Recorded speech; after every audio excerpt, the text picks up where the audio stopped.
Now a story you'll see only on Eyewitness News, safe sleep. Sharing a bed with your newborn may sound logical, even comforting, but health officials warn it's dangerous. I spoke with a mother who lost her infant son in a tragic co-sleeping incident. She tells me she wants to save other families from the same heartbreak.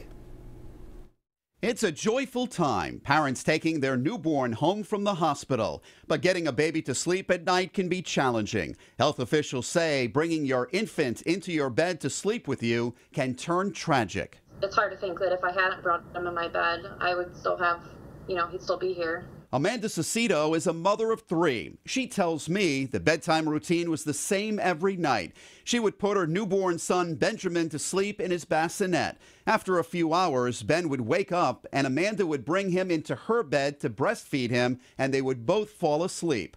Amanda's life changed forever on the morning of November 19, 2014, when she woke up next to Ben's lifeless body. The medical examiner mentioned that to you, that he suffocated. You were in a panic already, but that had to surprise you. Oh yeah, that's something I'll never forget. But I didn't really understand what he meant when he said that he suffocated, because I was like, well, his airways were clear and we were in the same spot that we were when, I had fallen asleep and he had. And he's like, no, it could have been something as simple as like your hand on his stomach because he's so tiny, or what we think happened is I was exhaling in his face and it created this pocket to where he couldn't get enough oxygen. Amanda tells me part of the grieving process is sharing Ben's story. She started a nonprofit in his name, Benny Bears. Their goal, educating new parents on safe sleep practices so no family has to live with the pain she does every day. I'll probably always feel guilt. It's not as heavy as it used to be. It used to just, consume my whole life. But yeah, something I'll carry forever. If I hadn't brought him into my bed, I would probably have a, 2.5-year-old kid running around right now, but I don't.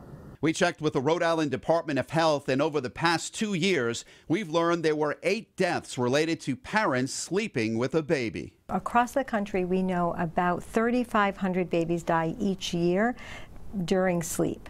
And often in unsafe sleep environments. Some of these are caused by entrapment, suffocation, or strangulation, which often happen during co-sleeping. Guidelines on co-sleeping from the American Academy of Pediatrics and National Institutes of Health are clear. Babies should sleep alone on their backs and far from anything that could suffocate them, like pillows, blankets, or toys. Place your baby to sleep on his or her back for every sleep, not just during the evening or a nap time, and place your baby in their crib. Nobody ever thinks it's going to happen to them, but it does. It happens to everyday people.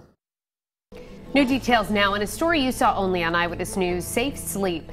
Live at 5, we introduced you to a mother who lost her infant son in a tragic co-sleeping incident. A parent sleeping with a newborn is a popular practice, but health officials warn it's not safe. New at 6, tips to keep you and your baby from a horrible tragedy. I think families honestly don't think it will happen to them, but it does happen. Placing your baby next to you for the night might sound like a logical choice, but Christine Campagna from the Rhode Island Department of Health says it's not safe. She says 3,500 babies die each year during sleep, 8 in Rhode Island over the last 2 years, usually in unsafe sleeping environments. The message is if you get sleepy and you are in bed with your infant, is to get up, place your baby. It's not that easy, and we understand that. Amanda Cicito is a mother of 3. Her life changed forever on the morning of November 19th, 2014, when her 1-month-old son died right next to her in bed after they fell asleep together. Was it always a routine that you had to bring Ben into bed? I would always start him out in his bassinet that was next to my bed, and I wouldn't bring him in my bed until he'd wake up in the middle of the night.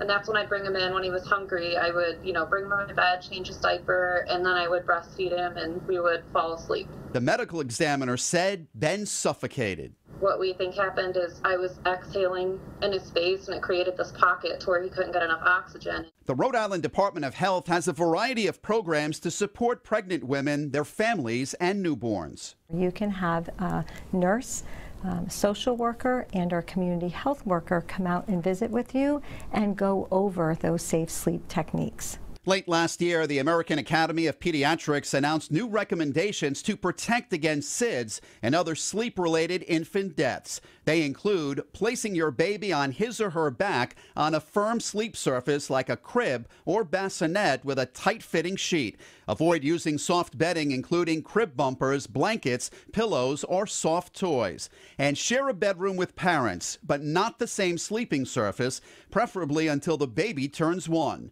And just as important, the risk of sudden infant death syndrome, or SIDS, is much higher for babies who share a bed or with an adult who smokes or uses drugs or alcohol.